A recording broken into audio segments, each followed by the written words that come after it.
为什么会有这个安氏之乱？被指就是他们让张学正下台，因此这一次张学正回国会怎么样处置？他要夺回的不只是职务而已，而是被荷兰夺走的中国晶片话语权。张学正背后有国家的支持，所以他的底气很够。这场战争不只是他个人的战争，中国要掌控有全世界的汽车晶片主控权。现在日本的尼桑直接讲，他已经停止生产制造了，因为晶片没有进来，也影响到欧洲的汽车厂商，也包括美国的在内。那对中国大陆来讲，就有点像稀土关键，虽然前端都是在荷兰做，但是最后这一端是在中国做，中国不出来你也没用。最后荷兰撤，张学正上来了以后，3个人一个都不留，而且他们的派系即刻清理东西，滚出去。来看到中荷的安氏之战哦，原本以为川习会结束之后，中美已经默许恢复安氏的贸易。11月1号的时候，我们可以看到当时中国的态度也是转为和缓。他说，中国商务部宣布要恢复对于这个晶片的出货，没有想到我们来看到的是，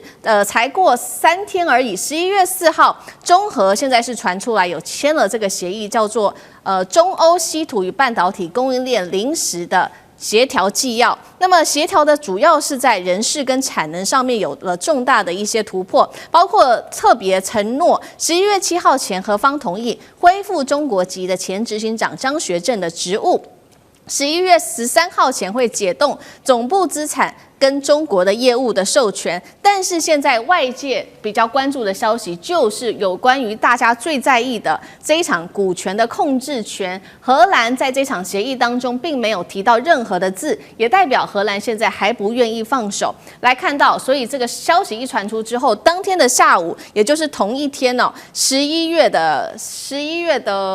14号这一天，我们来看到中国商务部就特别点名了，他说10月26号的时候，荷兰单方面的终止供应链晶圆，导致中国的生产线停摆，才会造成这一场全球半导体供应链之乱。外界也普遍认为了，当初为什么会有这个安氏之乱，就是因为当时安氏内部有3位高层，他们都是外籍人士哦，被指就是他们让张学正下台的，包括他们的法务官、财务官跟营运官。因此这一次张学正回国，大家就在看他会怎么样来处置这3名的这个外籍高官，被视为是一个王子复仇记。他要夺回的不只是职务而已，而是被荷兰夺走的中国晶片话语权。赖老师怎么看？我觉得张学正背后有中国的政府的支持，国家的支持啊，所以他的底气很够。那换言之，也就是说，这场战争不只是他个人的战争。也是汽车晶片的战争，中国要掌控有全世界的汽车晶片的主控权。另外一个部分里面，那当然也是公司跟他个人的战争嘛。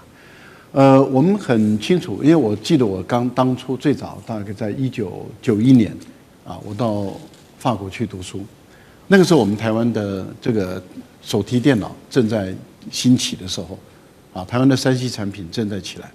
台湾有很多的跑单帮的或者有很多的厂商，他们就到荷兰去试点我那时候也有几个朋友他们是台大也是电机工程毕业的，也是在这个电脑工作了一段时间。他们本身也带了一些厂商的代表，也包括了台湾的后来著名的企业我们不讲名字他们都到荷兰去。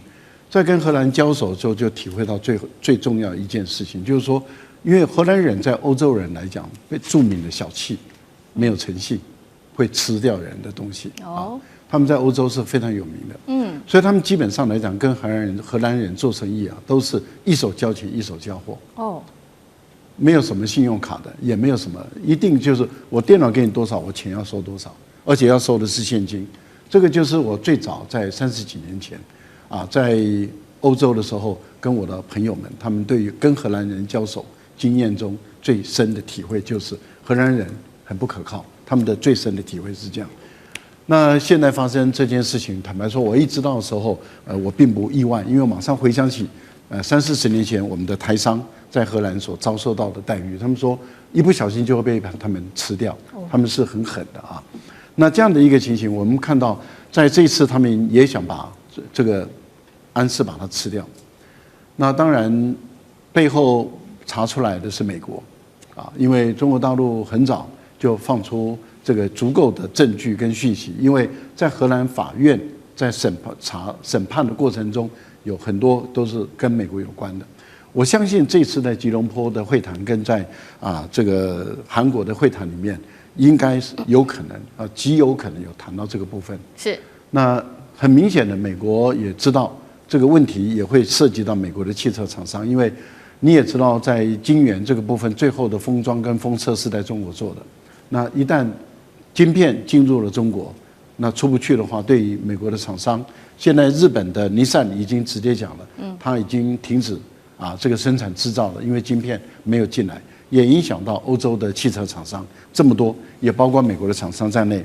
那对中国大陆来讲，它就有一个最终的，就有点像稀土的这个关键的这种杀手锏在里面。是，虽然你的前端都是在荷兰做，但是最后的这一端是在中国做，中国不出来你也没用。那我想在这样的一个较量中，美国也知道也影响到他自己的汽车业，而且也吃不下，因为中国就是用稀土，用各方面来跟你打。对。那最后荷兰撤，我个人认为张学正上来了以后，这3个人都要开除。哦。没有话讲。因为没有什么理由，因为在欧洲做生意在跟西方人打交道大家是比狠的。你不狠，你软，人家你不狠，你以为你是宅心仁厚，在西方人的角度来看的话，是你软弱，你不行。你有本事你就把他们干掉。我觉得本来就应该要干掉他们，3个人一个都不留，而且他们的派系的人，所有全部都要马上即刻清理东西，滚出去。我想这是张学正首先要做的第一件事。是好，所以张学正上台之后，很有可能就是立刻的开除这3个外籍人士哦，大家把他视为是叛乱分子。那么我们之后就是要看张学正的动作，我们也来稍微回顾一下为什么张学正他今天可以如此的愤怒？因为呢，他其实当初拿下这一间公司是费了很大的力气。2018年的时候，他率领是文泰科技砸下了300多亿的人民币，收购了安氏，而且他耗时了2年的时间，分成3个阶段才成功的拿下100%的持股，实现了全面收购，是当时被视为是中国半导体行业规模最大的一起跨境的并购案，也展现了这位是张学正当时破釜沉舟的精神。我们请导播来看到下一章，而我们关键的来看到的是，为什么半导体业务当时这么的赚钱，荷兰却是轻易的放手呢？主要的原因是，其实大家不知道的是，一开始安氏并不是怎么样赚钱的公司，是在张学正的经营努力之下，才华丽转身变成今天很重要的半导体金鸡母。那为何安氏卖给在文泰，也就是张学正接手之后可以快速的增长？关键点其实就是落在中国的市场。我们来看到，在收购之后，安氏的中国市场的营收是快速的暴增，从25%的占比，一口气几乎是2倍到了50%，并且中国一直在发展新能源车靠着新能源车的浪潮，车规的这个晶片月产能才可以达到80万片，支撑了它的全球15%的一个需求，瞬间的。安氏的毛利率从过去荷兰人经营时的25%狂飙到38%，产能利用率大幅飙升到95%，也坐稳了他们的一个经营模式，也就是在欧洲做研发，在中国还有东南亚国家做制造，并且在全球做交付的一个关键枢纽所以接下来要请委员来带我们看川习会，川普本来都已经让步了，为什么荷兰还要逆风跟中国持续杠去？而张学正花了这么大的努力，把不怎么赚钱的企业变成了一个很重要的金鸡母，为何这时候被这个荷兰给抢去？这个被偷走的胜利，张学正除了开除这3名的外籍人士之外，还会怎么做？王子复仇。国家有2个义务，一个是保护自己境内外国人的权益，一个是保护自己人民在境外的利益，这是国家是否有能力的2大焦点。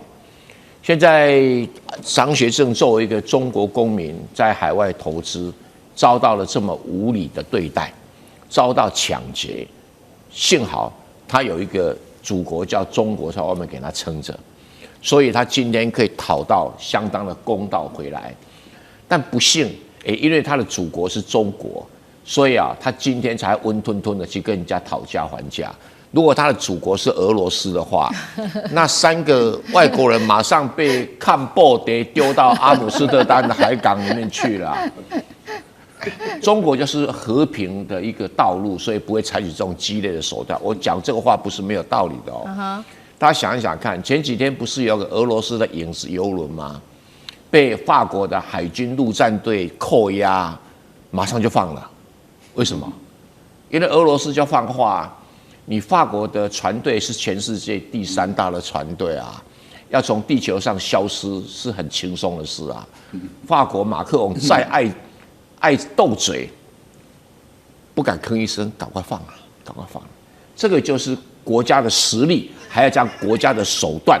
中国是有实力，但是没有狠的手段，愿意跟荷兰和平相处。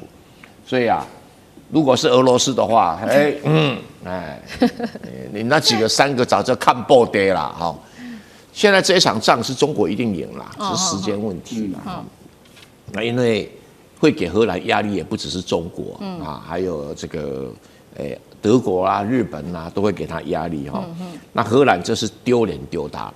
其实说穿了，我一直跟大家解释，这个案子是100%的贪污案，不是大家想象那种什么企业都不是。他怎么贪污呢？回过头来那3个老外的照片，这3个在干什么？他们这3个在做的动作，就是一个很标准的投资银行的叫做 leverage buyout， 就是我是主管，我想控制这个公司，可是我没有股权，我该怎么做？我第一个动作就是去外面找钱，比如找投资银行啊、保险公司提供资金，然后让我把这个公司买下来，买下来以后，轮到我们的管理团队来控制这个公司，这个叫 leverage buyout by management， 全文是这样子的leverage 就是外面借钱，杠杆buyout 买下来by management 管理阶层这么做的，可是这个做了，他们通常要有政府单位的配合。那政府单位要配合的话，第一个就是说要找法律，让政府单位有个漏洞可以使用。这个法律是什么？他们用的表面上是什么几十年前的法律，其实最主要的支撑点就是美国把文泰科技先列为一个制裁对象，然后再加上50%的法则，你的子公司也要跟着被戒。他们用这个理由去告诉荷兰政府，你看吧，安斯半岛有没有制裁啊，前途茫茫啊。然后你要批给我们，冻结他所有的财产，冻结他所有的职权，由我们几个人来控制这个公司。换句话说，他如果用这个方式来控制安斯半导体的股权财产的话，他很轻松的在外面找到很少的钱，就可以来买下这个公司，不用那么高价钱来买。这是很标准的偷窃跟抢劫。那你说荷兰的财政部长懂不懂？经济部长懂不懂？当然懂，当然懂。那他为什么做这个事？因为要收红包。这一定是很大一笔红包。我公开指控荷兰政府这个过渡政府要下台，准备捞一笔钱，因为这政府已经选输了嘛，正要下台了，所以整个下台之前，这些人要准备捞一笔大钱，就是用这种方式在干。那这个东西，中国对荷兰绝对不可以手软。好，所以看起来从荷兰的官员开始有收贿的问题引发了这一系列这样子一场大风暴。但是厂商是无辜的，不管是欧洲车厂或者是日本车厂，他们现在急得像热锅上的蚂蚁掀起的是全球的晶片恐慌。来看几家重要的厂商，日商先来看本田部分的海外工厂10月28号被迫减产停产之后，最新波及的是日产。你上部分的九州厂自下周起也会开始减产它的畅销车款休旅车，德国的采孚 i 也被迫中断，员工要放弃了无薪假。另外是博世旗下的工厂已经准备了要休假保命。来请将军带我们看到这一场汽车业的晶片寒冬。另外安世之争，将军又怎么看？中核最后谁会赢？我跟你讲，中国绝对不会输，而且一定非赢不可因为这个当然我们表面上面好像是2家企业的这个经营权之争。但是背后所代表的含义，代表中国跟欧洲2大这个集团的一个这种互相的对抗。那试问一下，如果说安世这件事情中国让步来讲的话，那以后来讲，所有欧洲企业会不会有样学样？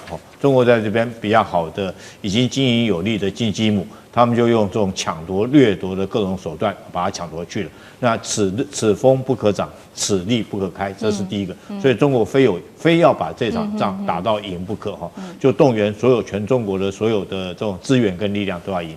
第二个来讲的话，我觉得中欧这2个地方来讲的话，后续以后来讲，大家还是要彼此互相的合作跟共存哈。那不能说借着用这种博弈、互相斗争的方式，那对全体来讲的话都不会有利的。所以这场战争所后面代表的含义，不只是安氏这个企业权的争夺而已。那为什么我说中国一定会赢呢？我们现在看一下这家安氏这家公司，它是主要什么？它是做汽车的这种半导体，也就是说，我们车子在开的时候，一辆车子大概有500片的晶片哈，那个晶片不是什么高科技的晶片，不是甚至于连成熟晶片都谈不上，它大概将近1-2千奈米的那种晶片哈，一辆车子大概有500-600片。但是是在安氏在荷兰那边做出晶片，然后完了以后，它到哪里呢？到中国的东莞、广东这边来做封装。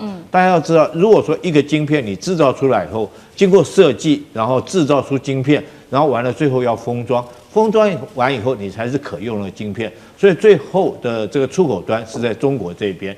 那现在来讲的话，双方争夺到前一阵本来说11月7号的时候，已经有缓和迹象，也就是让张学正回去再当CEO， 但是没想到这个安氏集团居然在这个时候又说了一句话，他不将这个晶片送到中国的东莞厂来做封装那等于说断了我没有晶片给你，那你看你怎么卖？对。可是问题是说，我说中国为什么会赢？第一个，在中国东莞厂，它还有很多库存，它可以现在用人民币供给在中国设厂的汽车公司，供给他们来使用，它还有库存的。第二个来讲的话，它不是很难的晶片也就是中国包括到中芯国际都可以制造出这种晶片，我只是后续来讲的话，到这个地方去安装嘛。那第三个，我认为张学正还有一家公司就鼎泰匠芯片公司，它一样可以设计啊。它以后来讲的话，我用人民币来交易就好了。所以我觉得这次来讲的话，这个中国在这方面一定会尽全国所有力量来帮助张学正以免欧洲其他的企业或其他国家政府有样学样，那确实是做了最坏的示范。安氏之乱到现在还在烧，但是最新消息，荷兰认输了吗？今天我们要来关心的是文泰现在重掌他的管理阶层包括执行长已经回复到他的位置上面。欧洲车厂这个时候表忠求中国豁免，是否让荷兰压力太大，所以求饶了呢？今天一起来做关心几个火线话题，今天会请来宾来帮我们做解答。第一个，荷兰是否真的已经低头了？被自己强夺接管的公司，如今又要亲手奉还给中国，从强硬封锁到签下了这个协调的纪要，荷兰这一路是承担了安氏之乱。承认了安氏之乱，它全面败北吗？第二件事情是，真的是这样子吗？因为我们看到安氏目前在人事上面是已经解决了，但是在股权上面的问题还没有被解决。中国夺回了管理权，只是第一回合，真正的角力之后会不会是在股权，也就是会在董事会还有资本战场上才要正式的厮杀开打呢？这是第二个问题，今天会来做关注。最后我们来关心，确实现在欧洲车厂可急了，因为没有晶片嘛，不管是德国的车厂，这一些车厂已经向中国正式的递出了申请。欧洲的汽车命脉已经被中国晶片紧掐住了吗？今天就这些议题，我们都会一起的来做关注。好，大家记得吗？当时荷兰政府很粗暴的接管了安氏半导体，让这一场中欧之间的晶片战开打，但是现在出现了戏剧性的反转，中国不是拿回了它的主导权，现在包括了它的核心的资产授权跟人事也都全面回归到中方手上了。我们要来看到的是中欧最新签署的，也就是中国跟荷兰签署的这个叫做稀土半导体供应链临时的协调纪要，荷兰在多方面做出了让步，哪几个呢？我们来看到荷兰它放弃了联合管理层改组方案，简单来说啦，就是同意解除对于中方高层的人事限制，所以呢，接下来执行长张学正将会确定在11月7号原本被解职，现在确定了这一位中国的执行长张学正先生，他就会正式的复职了。11月3号的时候，荷兰总部的资产也会授权将可以被解冻。那么欧盟也承诺了，约束成员国不再重蹈覆辙了，类似针对性的投资都不可以再做了。中国也同意会来做分阶段解冻它的产能，安氏的东莞工厂会来恢复产能，释放出流程。好，节目一开始来请教苑老师怎么看呢？荷兰可以说是全面认输吗？退回了管理权，并且签下了这样的协议，怎么看？荷兰认输，但不是全面。我跟你讲哈，因为我对于荷兰这些欧洲人太了解了。啊，要他们全面认输，认输给中国，认输给美国，他们是全面认输啊。但是认输给中国的话呢，那需要一段时间了。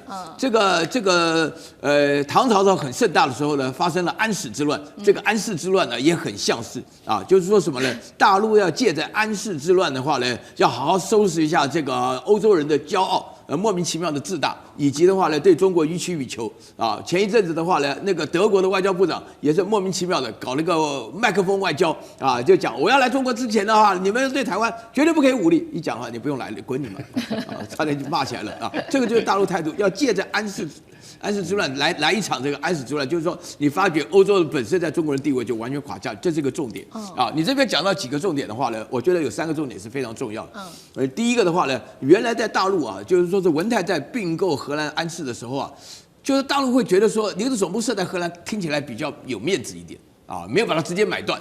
啊，这个是一个后来引发，就是荷兰本身根本就没有能力，就是一个穷大户。原来的话呢，这个好像女儿都已经嫁过去了，但是名字还是留在家里住，他突然就不让你回家看亲了啊，那这个就不行了啊，这个就不行。大陆这是第一个重点，然后第2个重点的话呢，就是说荷兰本身来讲啊，就要把那个张学正啊，因为他是在荷兰总部里面安氏做 CEO 的，就张学正是 CEO，把他换掉啊，换掉其实具有形式的意义。就是说欧洲人呢看中国人不顺眼，你知道吗？他们种族歧视，这心里非常严重的嘛。啊，荷兰人的话呢，就特别长得特别又高又瘦，那鼻子又尖的那种啊，所以说呢就把张学正换掉。然后第3件事情啊，就是荷兰到现在大陆讲说东莞的封装厂啊就不出货的时候，他马上也讲说寄出来芯片不给你，不给你封装什么的，那态度很强硬。但是呢，现在里面得到一个非常重要的关键了，大家都了解说，第一个，你这个东莞里面啊，这个800亿片啊，一个800亿片的芯片不出口，整个世界，尤其是德国的汽车要停顿。那为了不让德国，因为德国现在剩下什么？德国现在在这个俄乌之间冲突，什么都贵的情况下，又不能没有汽车工业。然后德国现在整个欧洲化也搞得一塌糊涂，所以在这种情况下的话呢，它经不起这个。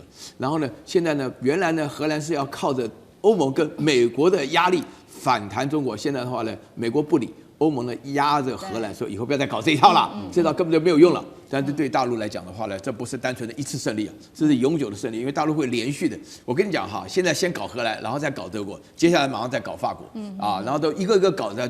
为什么会这样子？就是要杀鸡儆猴嘛。你不要学着美国那一套什么穿透法案，没这回事。好，确实，我们现在看到这个中荷之间表面上和解，但是其实眼前还有更大的问题。等一下带观众朋友来看到，就是是在股权上面，接下来会怎么做分配？等一下请干哥来带我们看。好，我们现在看到中荷之间还是持续的互呛。荷兰呛什么呢？呛中国说你出口管制拖垮了整个全球的供应链，还无法保证你的东莞厂何时可以恢复出货，更无法确保你出货产品的品质。中国则是反呛荷兰说，不顾中方提出的合理诉求，你才是造成全球供应链混乱的来源呐。那刚刚讲了嘛，这一场战场其实现在的关系点其实是在股权上面哦，因为刚刚说了，中欧签下的这个协议里面并没有谈到股权问题，所以接下来会不会延伸到资本层面的资本战？干哥怎么看？对，这个问题很严重，但是我们现在还是要回到问题的源头好了，就说，大家觉得说安氏是一个完全100%由中方控股的，但是大家以为说一次就花大钱把它买下来，不是，花了3、4次啊。其实张学正他以前是做什么？他以前是做手机的，帮你想得到的三星啊，什么很多公司啊，他都帮他代工的。后来我跟你讲，一夜之间就发现说手机代工也赚不到钱，从70%的毛利剩下3%，他赶快他在这种事情发生之前几年，他要知道我要转型什么？转型半导体，所以他要吃下安氏的时候，你知道他用什么贷款啊、融资啊，花了很多钱，想尽办法。听清楚，是张学正一个人用他自己的信用去贷下来，当时收购了这个安氏。安氏的前身是谁？大家都不知道。安氏的前身是飞利浦，它是飞利浦旗下的公司。那飞利浦也不要半导体了，为什么？飞利浦他准备要做那个什么，就是医疗器材啊，他觉得那个毛利比较高，所以他就把这个半导体部分让出来，要卖掉，成立一个公司叫恩智浦。那这样这个后来就被张学正买下来了。经过3、4次的并购，花了大概380亿的人民币，才把安氏买下来。到最后是100%持股。好，你刚才那个思敏你讲的对，你现在我们都谈了，好啦，这个你们对于这个张学正啊被拔掉啊，你们很有意见呐，你们中国这边不出货啊，那好了，我11月7号让他复职好了，然后呢，那个荷兰总部的资产授权啊，那会到11月13号解冻，恢复。我想请问一下，这是100%的私人的企业，你说要解冻它，你现在对于这个股权方面，荷兰你有什么意见？是不是？这件事情，我告诉你，在国际，今天如果在国际法庭去打官司的话，荷兰政府你会输哦，你会输哦，你现在，但是你可以，他们一定振振有词，他们说我们不相信张学正完全是个人投资，后面一定有政府的影子，拿出证据来，是不是？是这个谈判后面还有的谈呢，还要拖上很长一段时间。可是福斯公司已经讲了，福斯公司讲说什么？福斯汽车说，我的汽车，我跟你讲。我想请问你一下，我们这些逻辑晶片一个有时候只要几分钱呢，那个几分钱美金而已。你现在叫我突然换一个供应商，我去哪里换？我去哪里找？我已经在找了，可是我现在马上找到可以替代安适的公司，没有这么快。没错，对于这个晶片，他们现在的库存量还有26周，你知道，如果没有26周，我跟你讲，福斯一定倒，现在就倒给你看。为什么？因为它一定有这么长的存量，不然它每天要生产几千辆汽车，它怎么顶得住？现在根本心脏一直在跳，为什么？26周好像很久，马上就到了，到了安适还是不多管厂还是不出货的话，会倒的，不是只有福斯会倒而已 ，BMW、宾士都跟着一样啊。对，所以这个都是一个很大的问题。我觉得在股权这个问题上面，我觉得荷兰政府脑筋还是没有搞清楚。中国政府会打国际官司跟你打的，我跟你讲，你必输无疑。是好，但是确实哦，不管是股权问题，现在看在这些欧洲的车厂里面，他们根本不 care 说，不在意说你荷兰要去跟中国争夺什么股权，因为最现实的状况就是，确实他们的晶片已经快要没有，快要用尽了，所以这个时候欧洲车厂是真的慌了，赶快来寻求大陆的帮忙。我们来看到几家重要的车厂，包括了德国的采埃孚，还有这个欧摩威、博世等等，都已经向中国正式的提出了申请哦，希望能够把这个晶片的出口管制给解除掉，因为目前欧洲汽车晶片70%都是靠中国来做封装的。那么德国厂这个采埃孚刚刚提到的，他已经说了，他说现在如果供应链中断，员工就会被迫放无薪假。博世旗下的厂甚至已经准备要休假保命了，包括刚刚干哥带我们看到的哦，福斯。这个晶片只能再供应26周。这一次还有一件事情值得关注的事情是，安适之所以之所以会有这个重要的导火线，现在传出来，其实是因为3名外籍高层引起的，才会导致当时的安适执行长张学正被迫下台。这3位包括了内部的这个法务官、还有财务官跟营运官等等，会不会张学正这一次复职之后就把这3个作乱的外籍高层给彻底拔除掉？这是第一个问题，请教舰长。第二个有关于晶片，中国可以说掐住欧洲车厂的晶片命脉了吗？首先，刚刚说那个张学正会不会这个复仇啊？会。我在商场还真的待过。你知道这个商场最恨的就是背叛。你是我的员工，你居然背叛我的老板，那是不可原谅的。所以张学正就是叫做现在是王者复仇记或者王者归来。按照商场的规则，一定叫他走路。那如果说为了一个大局，有时候因为有一些大局，说我暂时我觉得容忍，我会让你待一段时间。但是只要他认为他能够施展他的整顿的时候，他一定会叫他们走。这商场你完全不要怀疑，是每一个大老板都不会容许这些的。然后第二个我要说他这个股权的经营哦，其实这个文泰是2006年就成立了文泰科技，2017年安适成立，2018年就被文泰买过了，就是买他第一次就花了36亿美元买了他76%的股权。大家可能不知道这个股权代表什么意思哦，整个公司的治理权，如果你们知道你们的公司治理权有一个老板他占据了你们寰宇51%的股权哦，在商界，这个人叫做大老板。这个大老板可以决定谁是总经理，就是谁是总经理，他多少钱就是多少钱。股东会是你以为股东能够反对啊？你股东就是在比那个股权而已，你知道？那你就知道这个文泰其实是完全掌握了这个安适。这个在商场就是这样。你现在他没有跟任何人去商量哦。荷兰这次没有跟这个欧洲的伙伴啊，而且他采取的方法是一个非常粗暴，所有人都知道说，人家就是涨了这么多股权，你怎么能这个样子呢？他不跟任何人讲，他就直接这样去做了。那他从来没想过，我不要讲别的，美国以倾国之力去打中国都打不过，你如何荷兰敢跟他这样子对抗呢？你不可能赢的。所以这个完毕之后，每一个人都在怪这个荷兰，你怎么可以这个样这么粗暴？你有没有跟我们讲过？我们在欧洲是，我们这个北约是一起的，你这样子一弄，搞得大家都活不下去了，对不对？所以最后他是这个叫做里外不是人，这是荷兰政府的，他现在应该也认清了，就是你要想清楚，做任何事情你要站得住脚。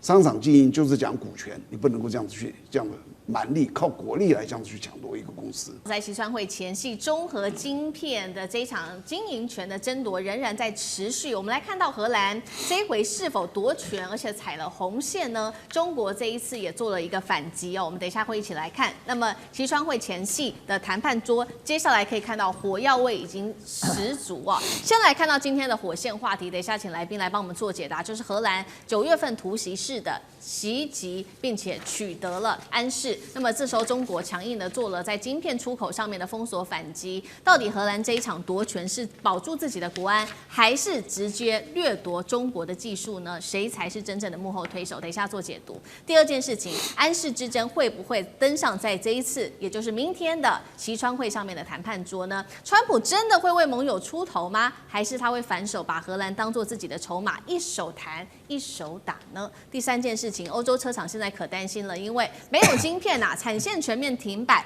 恐慌情绪蔓延，晶片战会不会扩张成全球供应链的浩劫？下一个中枪的不会只是欧盟而已，会不会还包括美国自己呢？今天这些议题我们都会一起的来做解答。这一场中核的安市之争，我们看到全面开打哦。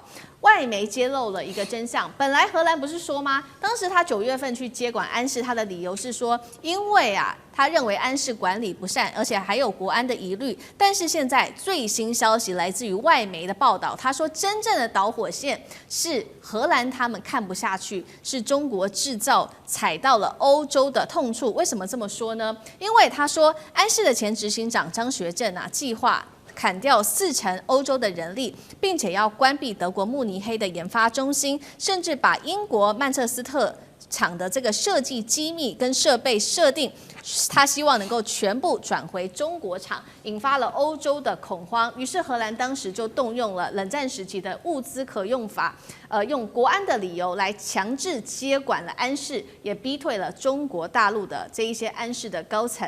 节目一开始要来请教委员了，荷兰这一招接管安市是真的国安议题，还是假掠夺战？委员怎么看？很显然的，荷兰是假借国安之名实行掠夺之实哦。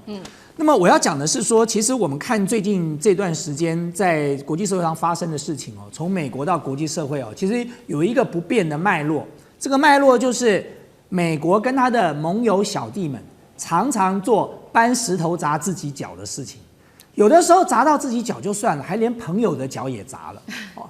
那么砸了朋友的脚就算了，有的时候搬的石头太大了，旁边一堆愚蠢的幕僚就跟着一起搬，然后搬一个更大的石头去砸自己的脚。荷兰今天就是干了这件事，他搬了这个石头下来呢，不但砸了他自己的脚，他连整个欧洲的车企的脚全部都砸到了。所以欧洲的许多国家对荷兰做这种蠢事哦，已经强烈的不满了。对，包含德国的这个总理，他也在这个公开表达过啊，说你要讨好美国就算了，你干嘛把我德国拖下水呢？那我们回过头来讲安市这个事情哦，事实上是这样，荷兰在今年的9月30号，他动用了商品控制法，把安市强制的接收了，把原本文泰科技的股权从100%降到只有1%嘛。哦，那么其实在他宣布之前是9月29号，美国的工业安全局就已经宣布针对实体清单的出口限制要扩大。好。文泰科技本来就在美国的这个实体清单之上，可它现在扩大成什么呢？就是你这些科技转投资只要超过50%的，都要一并出口管制。对，所以呢，这等于是美国再一次的用长臂管辖哦。然后荷兰呢，一方面是自己有危机感，另外一方面是为了要讨好美国，配合美国的政策，然后就开始启动了对安市的接管的动作。但是原本欧洲打的算盘是什么？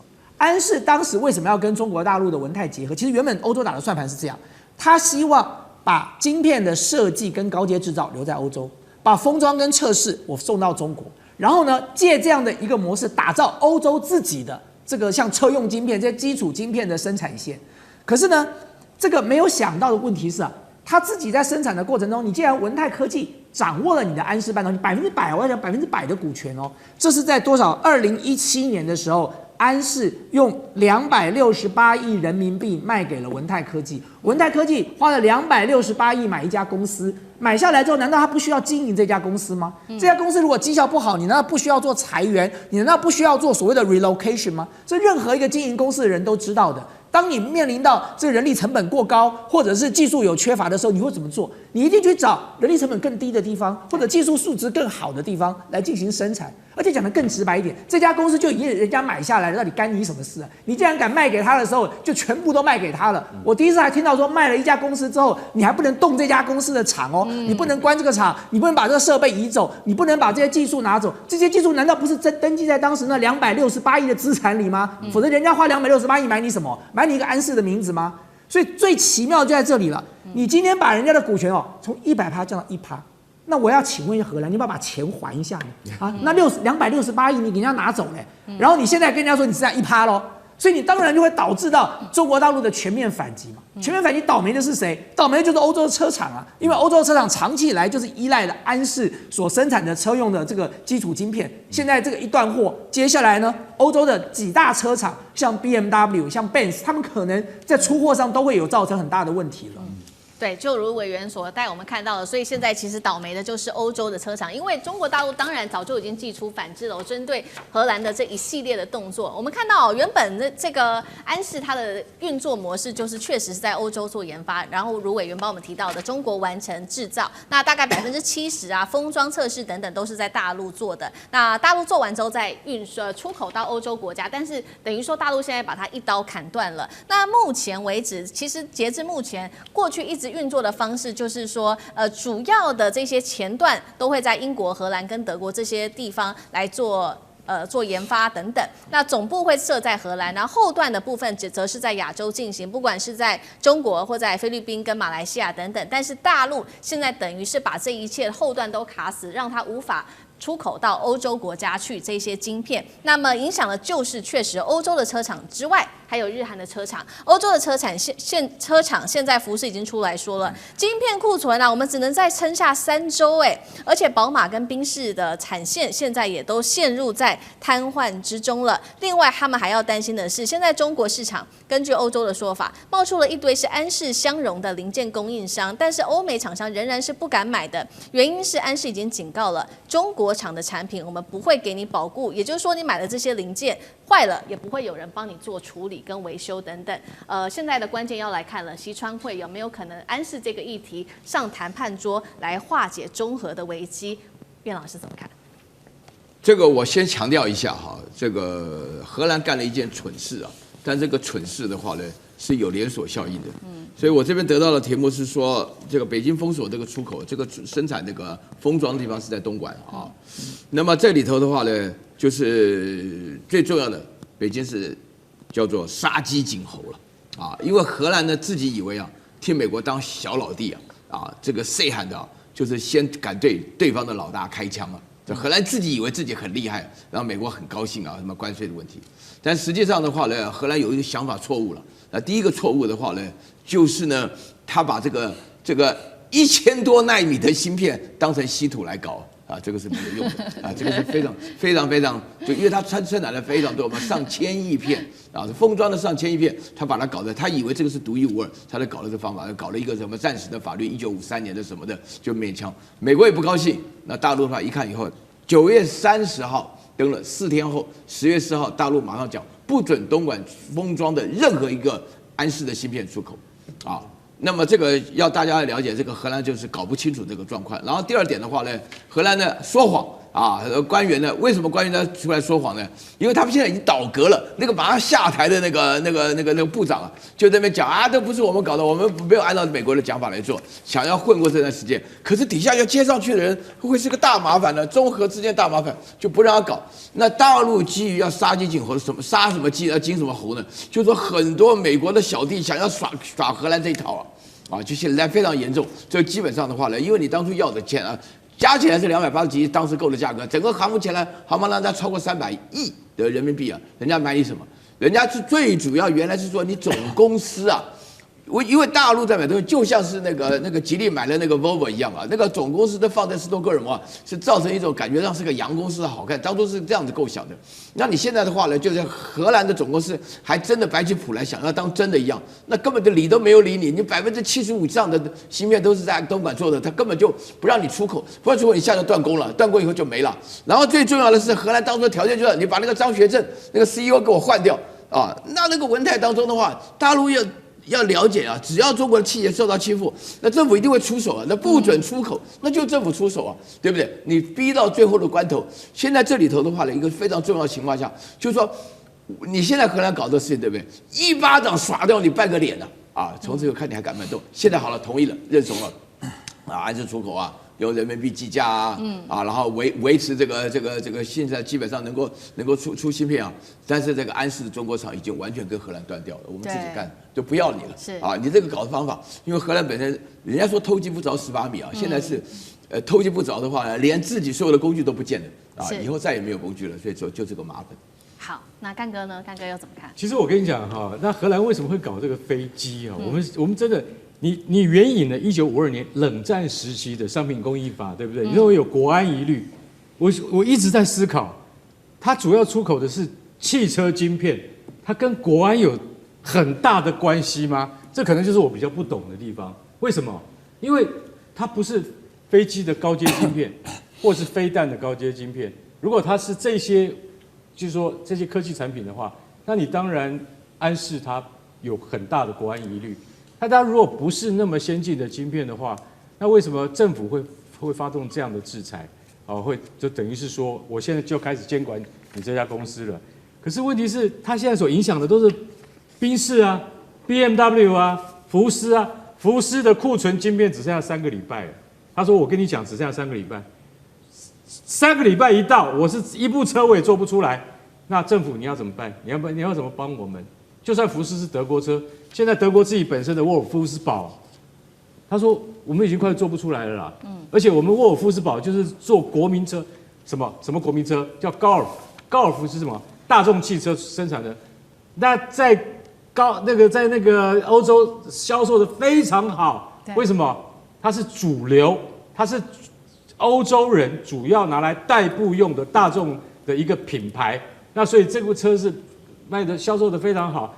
现在你像东莞的这个安氏的厂，他们现在封测，我跟你讲，他们那80%的货都是从东莞的厂出去的，现在完全不能出去，你怎么办呢？那你说到底会不会影响美国？好，我们现在这样来讲好了，三大封测厂是在哪里？你看意法半导体在哪里？在深圳的福田，英飞凌在马来西亚，那安森美是在菲律宾，那为什么？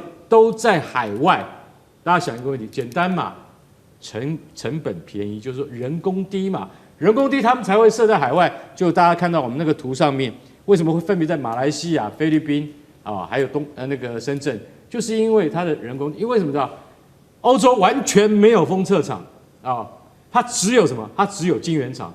那封测这种事情是最后端、最尾端，但是需要很多人力，所以交给了成本比较低的亚洲厂，这样子连成一体的话，你的企业才有利可图嘛。所以是这样。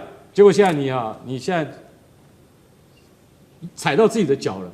荷兰政府，你现在这个厂在东莞，它现在不出货，造成了在欧洲本土的前3大车厂BMW、Benz 还有福斯都没有办法出货。那我今天讲一句实在话，很快的危机就会到来了。那你荷兰现在怎么办呢？你要像那个委员讲的，把把那个股权再还给安氏吗？我告诉你，中国大陆没有这么容易低头的。这件事情，我觉得你们私底下，荷兰政府一定要跟北京好好的谈，不然汽车产业马上就面临很寒冷的冬天了。